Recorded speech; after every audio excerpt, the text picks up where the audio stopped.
موږ اوس یو مونځ وکړو یو فرض ادا کړو د هغې ثواب میتسیال موږ له یو فرض ولیکلی شي نو چې په دې روژه کې هم د ماسپښینې مونځ کوو الله تعالی مونځ یو دی او الله ثواب د اویو مونځونو راکوي دا برکت دی رسول الله صلی الله علیه وسلم فرمایي چې رمضان داسې د برکت میاشت ده چې انسان پکې نفل ادا کړي الله تعالی ولې د فرض ثواب ورکوي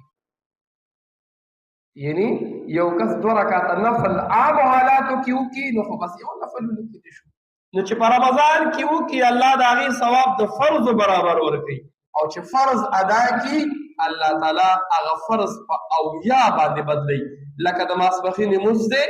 او موږ وکړو نو دا په رمضان کې چې دی وکړو لکه چې اویا د ماسپښین مونځونه دی وکړو دا د برکت میاشت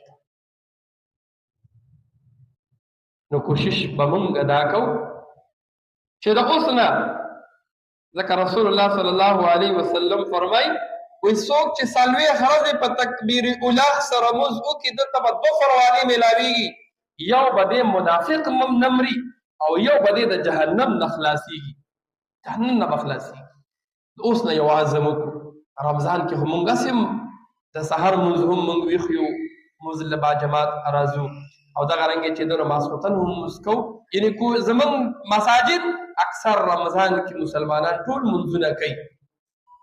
نو چې اوس نه نیت وکړو چې 40 ورځې به انشاءالله زما د اوس نه نیت دا دی چې 40 ورځې به زه کوشش به مې دا وي چې زه به د تکبیر اوله سره مونځ کوم مونځ خو به مونږ هسې هم کوو ټول به کوو خو چې نیت دا وکړو چې 40 ورځې به زه د تکبیر اوله سره مونځ کوم چې امام وایي الله اکبر